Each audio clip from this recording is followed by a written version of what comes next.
Assalamualaikum warahmatullahi wabarakatuh. Perkenalkan, nama saya Muh Akmal dari program studi D3 Teknologi Laboratorium Medis. Saya dari kelompok 5. Di sini saya akan membawakan materi yang berjudul macam-macam PCR dari mata kuliah biologi sel dan molekuler. Sebelum masuk ke materi yang akan kami bahas, di sini saya akan memperkenalkan teman-teman saya terlebih dahulu.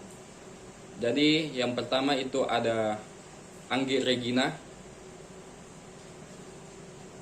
Yang kedua ada Esther Fiona Manuputi. Yang ketiga ada Jessica Sakralita Dela Cruz. Yang keempat ada Nurul Arhami. Yang kelima ada Cecilia Ristantia Lopa. Dan yang terakhir ada Widya Awalinda Pratiwi.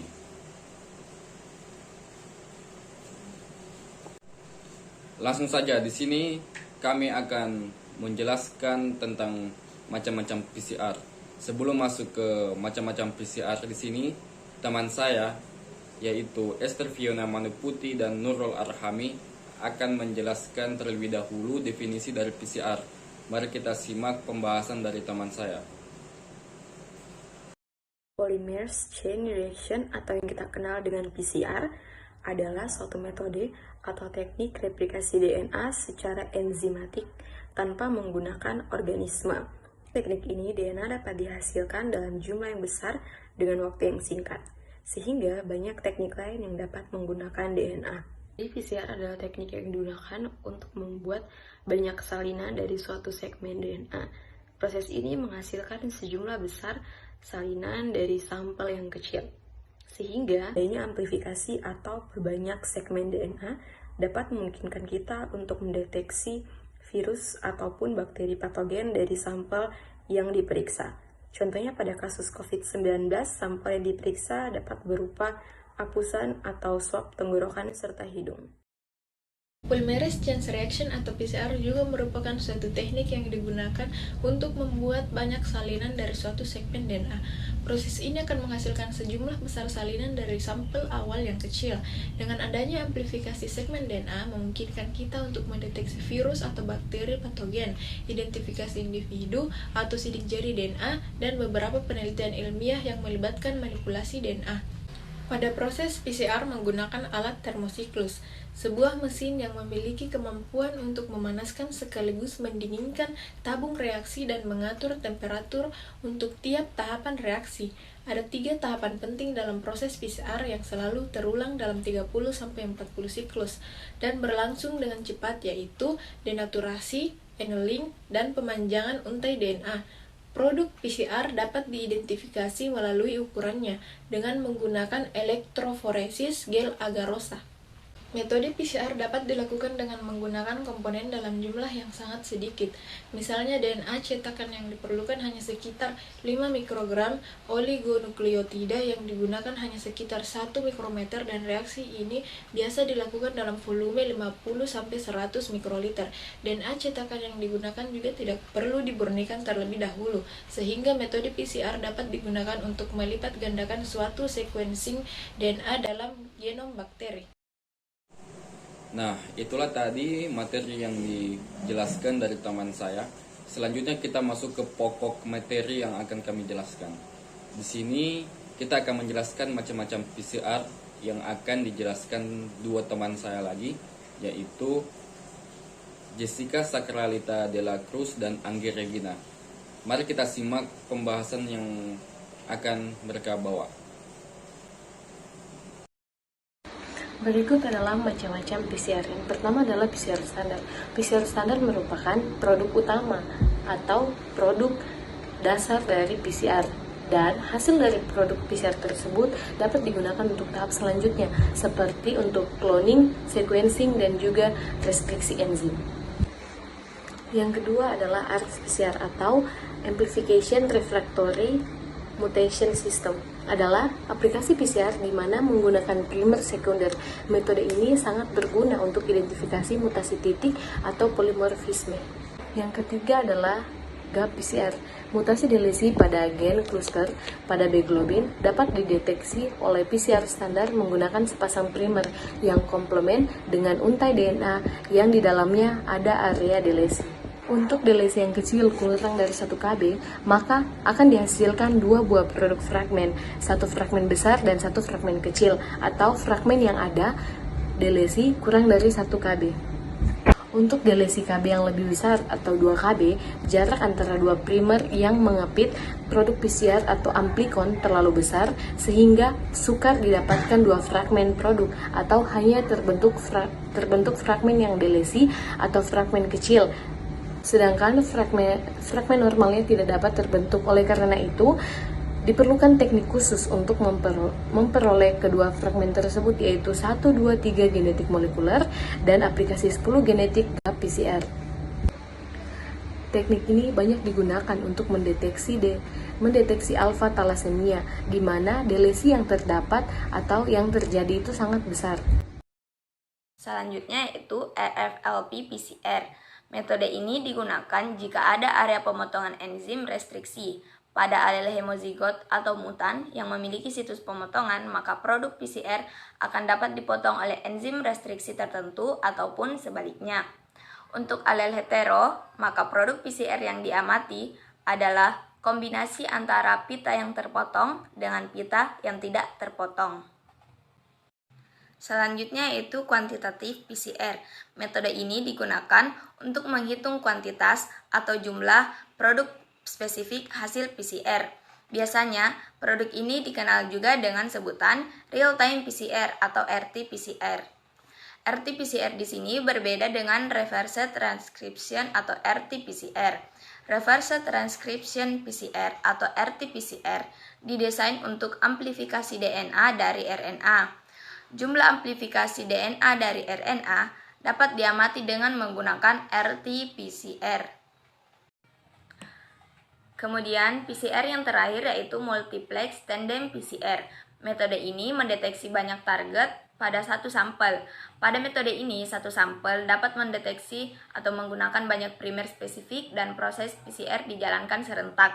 Karena menggunakan banyak primer, maka akan dihasilkan banyak amplikon atau produk PCR dengan ukuran yang beragam.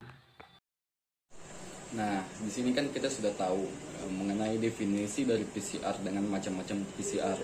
Nah, di sini kita akan mau tahu seperti apa manfaat dari PCR itu sendiri. Di sini yang akan menjelaskan mengenai manfaat PCR yaitu dua teman saya lagi, yaitu dari Cecilia Ristantia Lopa dan Widya Awalinda Pratiwi. Mari kita simak pembahasan dari mereka. Isolasi gen. Kita tahu bahwa DNA makhluk hidup memiliki ukuran yang sangat besar. DNA manusia saja panjangnya sekitar 3 miliar basa dan di dalamnya mengandung ribuan gen. Fungsi utama DNA adalah sebagai sandi genetik, yaitu sebagai panduan sel dalam memproduksi protein. DNA ditransit menghasilkan RNA. RNA kemudian diterjemahkan untuk menghasilkan rantai asam amino yang biasa disebut protein. Dari sekian panjang DNA genome, bagian yang menyandingkan protein inilah yang disebut gen. Sisanya tidak menyandingkan protein atau disebut junk DNA yang fungsinya belum diketahui dengan baik. Para ahli seringkali membutuhkan gen tertentu untuk diisolasi dengan baik. Sebagai contoh, dulu kita harus mengekstrak insulin langsung dari pankreas sapi atau babi, kemudian menjadikannya obat diabetes. Proses yang rumit dan tentu saja mahal serta memiliki efek samping karena insulin dari sapi atau babi tidak benar-benar sama dengan insulin manusia. Berkat teknologi rekayasa genetik, kini mereka dapat mengisolasi gen penghasil insulin dari dari DNA genome manusia lalu menyisipkannya ke sel bakteri atau biasa disebut hal ini Escherichia coli agar bakteri dapat memproduksi insulin. Hasilnya insulin yang sama persis dengan yang dihasilkan dalam tubuh manusia, dan sekarang insulin tinggal diekstrak dari bakteri lebih cepat, mudah, dan tentunya lebih murah ketimbang cara konvensional yang harus mengorbankan sapi atau babi. Untuk mengisolasi gen diperlukan DNA pencari atau dikenal dengan prop yang memiliki urutan basa nukleotida sama dengan gen yang kita inginkan. Prop ini biasa disebut dengan teknik PCR menggunakan primer yang sesuai dengan gen tersebut. DNA sequencing, urutan basa suatu DNA dapat ditentukan dengan teknik DNA sequencing. Metode yang umum digunakan saat ini adalah metode Sanger atau biasa disebut chain termination method yang sudah dimodifikasi menggunakan dideoksiterminator, di mana proses awalnya adalah reaksi PCR dengan reaksi yang agak berbeda, yaitu hanya menggunakan satu primer, yang biasanya PCR menggunakan dua primer, dan adanya tambahan dideoksonukleotida yang dilabeli fluorescence. Karena warna fluorescence untuk setiap basa berbeda, maka urutan basa suatu DNA yang tidak diketahui bisa ditentukan. Nah baik, manfaat PCR yang selanjutnya ada identifikasi forensik.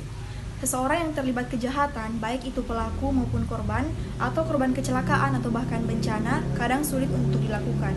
Nah, jika identifikasi secara fisik sulit atau tidak mungkin lagi dilakukan, maka pengujian DNA adalah pilihan yang sangat tepat, di mana DNA dapat diambil dari bagian tubuh manapun, kemudian dilakukanlah analisa PCR.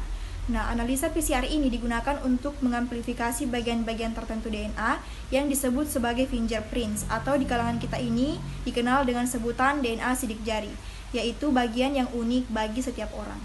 Nah, hasilnya nanti ini akan dibandingkan dengan DNA sidik jari keluarganya yang memiliki pertalian darah, seperti ibu atau bapak kandungnya. Nah, jika memiliki kecocokan yang sangat tinggi, maka bisa dipastikan identitas orang yang dimaksud. Nah, manfaat PCR yang terakhir ada diagnosa penyakit. Penyakit influenza A atau H1N1 yang sebelumnya disebut sebagai flu babi sedang mewabah saat ini, bahkan satu fase lagi dari fase pandemi. Nah, penyakit berbahaya seperti ini memerlukan diagnosa yang cepat dan akurat, di mana PCR ini merupakan teknik yang sering digunakan. Nah, teknologi saat ini memungkinkan diagnosa dalam hitungan jam dengan hasil akurat. Disebut akurat karena PCR mengamplifikasi daerah tertentu DNA yang merupakan ciri khas virus influenza A atau H1N1 yang tidak dimiliki oleh virus atau makhluk lainnya. Nah, itulah tadi manfaat PCR yang telah saya bawakan, saya kembalikan. Terima kasih. Oke, itulah tadi penjelasan dari teman-teman saya mengenai macam-macam PCR. Jadi di sini saya bisa tarik kesimpulan, yakni teknologi PCR akan terus mengalami inovasi seiring dengan perkembangan ilmu pengetahuan hayati yang dewasa. Ini begitu dinamis dan kompleks. Inovasi teknologi PCR mencakup 3 komponen utama, yaitu software, hardware, dan teknik UI.